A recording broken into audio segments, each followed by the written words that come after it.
fisheries management needs to be underpinned by data, knowledge and evidence. There has been a gradual and worrying decline in the Scottish Government's investment in fisheries science and, as a consequence, a decline in Scotland's standing in the international arena in fisheries science. How would your party prioritise investment in fisheries science, and how will you seek to halt and indeed reverse the decline that we've seen over the last decade? Any takers or do you want to choose them? Yeah, well, again, I think we'll all be in agreement. Rhoda touched on it, where as part of the committee's budget review, so every committee has got to do some work on the budget, but it's pretty pointless, to be honest, because committees don't influence government spending. However, part of that work, we had the opportunity to go up to the labs in Aberdeen, and they were shocking. There were derelict buildings, there were scientists that are putting a real effort in, the morale's low, and because we've not just seen a flatlining of support going to the Marine Directorate, it's gone down in real time. So we've gone from a world leader in fisheries management, which we're respected right across the world, to almost a third world country. So that's really concerning. But I think when it comes to fishing at home, what does worry me is that we don't have the scientists there focusing on stock assessments, climate change, real-time data can be collected through electronic vessel monitoring. And we have technological advances, and we see some of that being developed through SAMs, but there's not this joined up approach. So rather than accelerating opportunities that are out there by doing better fisheries assessments, we're seeing a stagnation. So again, touching on my previous response, rather than looking to see how the different fishing sectors can look to different opportunities, there's no capacity within the Marine Directorate to explore that. And again, the sea bass was not sea bass, anglefish, monkfish. So the fishermen were all telling us there's a sustainable, productive, economically valuable monkfish industry out there, and it took the government. It was international fisheries that asked them to do the work, and suddenly we found there was a monkfish fishery there that was economically viable. But we're seeing that with other populations, the cockles again in the Solway. Scientists are all telling us there's a £20 million exploitable biomass of cockles in the Solway, but Marine Directorate didn't have the capacity to do the work. So that didn't open. It was left to fishermen themselves to invest in that science. So I do believe that the lack of proper stock assessment is curtailing the ability for the fishing industry to evolve and move with climate change and adapt to the fisheries changing for whatever reason. So that's my biggest concern. If we don't have that investment, we're effectively shortchanging the industry and ability to be sustainable and economically viable. Emma, do you want to go? Yeah, thanks, Kenny. I think we have touched a lot already on looking at research and data collection, but I think if we can invest in the workforce, invest in training, invest in skills development, we can use existing workforce, we can enhance the workforce to help support what education and training needs to be done in order to support accurate gathering of research. And we've got the ability now to be more digitally competent and look at monitoring of what stocks are out there in the water. So I think there needs to be more investment, because we did hear at committee about the Marine Directorate challenges with probably underfunding.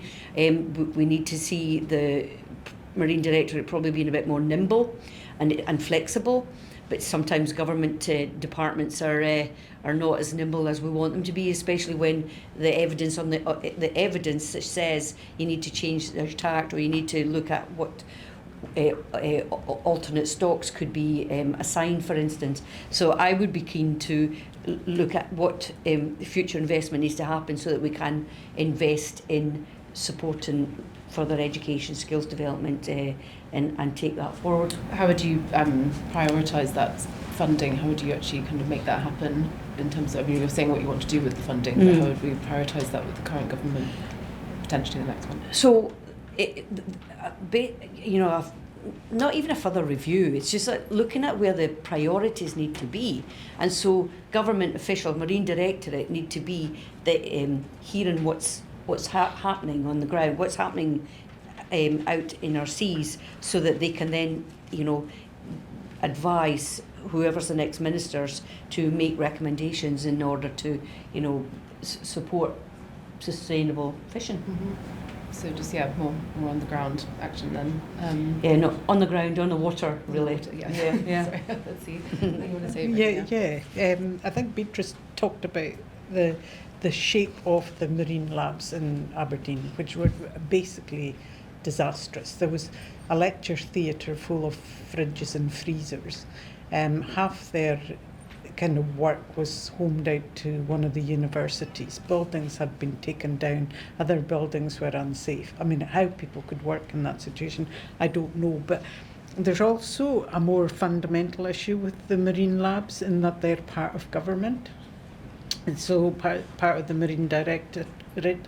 So they can't raise their own money because people don't see them as independent of government. So they're not really being commissioned for research out with government research. So I think we need to change how the marine labs are to make them independent, so that if the fishing industry wants to commission research, they can from them. And they have fallen down in world rankings, not because the people are doing anything wrong. It is because, as part of government, they're not trusted. People see that the science they would do would be influenced by government. So I think if we give them back their independence, give them their funding, because their funding's also been cut, but you wouldn't have to give them that much more funding if they were then allowed to go and take work from other countries, other people other than government. They would be able to raise their own funds and build that kind of respected knowledge as well. So I think we just need a fundamental look at how the science is and who is behind the science and how we're investing in it, because we're not doing it right at the minute. I mean, when you say that, is it not kind of speaking to the fishing communities themselves for them to be able to put forward, who's best to prioritise in terms of funding, in terms of experts? Well, they would be a resource for the fishing industry if they were independent, because people could work. I mean, they do, and I'm not dissing them, they do work with the fishing industry. They depend on the fishing industry for information. But the trouble is that they are not viewed as independent of government, so pulling in other work, and if they're underfunded, then they're not going to do the research we need them to do. So we have to have them properly funded, properly housed, because how you can do research in the facilities they're working in is really difficult.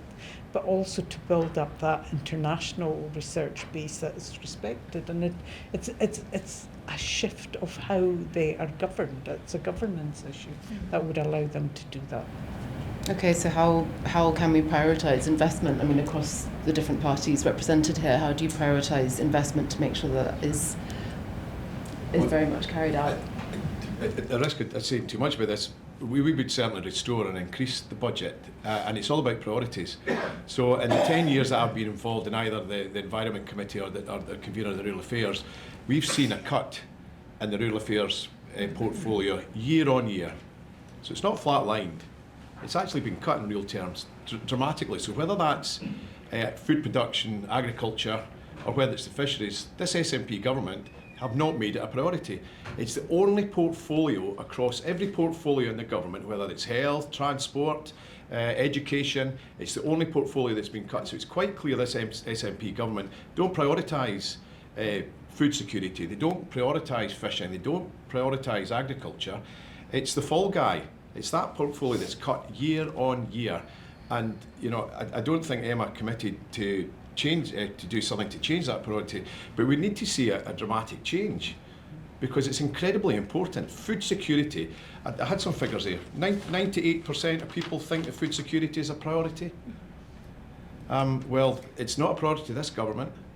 And if Emma thinks our government's going to come into power next year, I'm quite sure it'll not be a priority in the next 5 years. And that's something we really need to think about really seriously. But we need to increase the budget of the likes of the Marine Directorate and more money going into the rural affairs portfolio more broadly, because it's one of the sectors that there's a real focus on about reducing carbon footprint of food production. Oh my goodness, what's the lowest carbon footprint of any sustainable food source we've got? And it's fishing. But it's not a priority for the Scottish Government.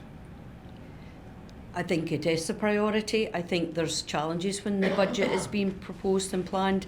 We now have a population health framework, we've got a climate change plan and a Good Food Nation plan, and all of that ties in to supporting food production, climate change mitigation.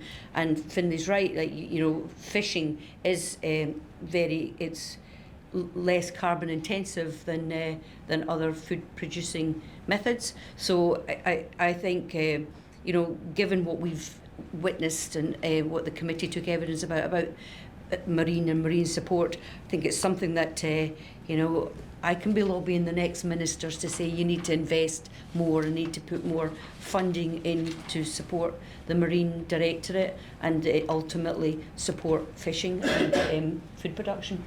Yeah, I mean, just to read out the results again from this morning's article, the survey showed strong concern about food security. An overwhelming 98% of respondents said it was important for Scotland to produce its own food, 68% describing it as very important, and more than 4 in 5 agreed that the next Scottish Government should do more to support fishing as a source of food, with just 4% disagreeing on that. So yeah, there's a really heavy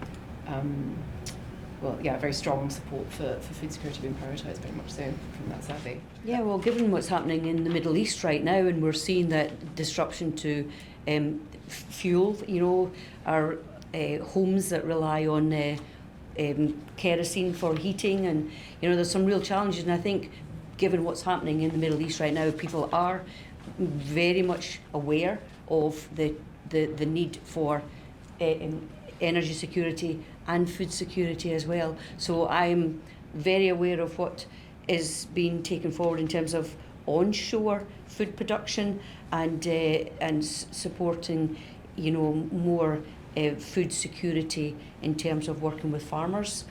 So it goes, to me, it goes without saying that we need to do that with fishing as well.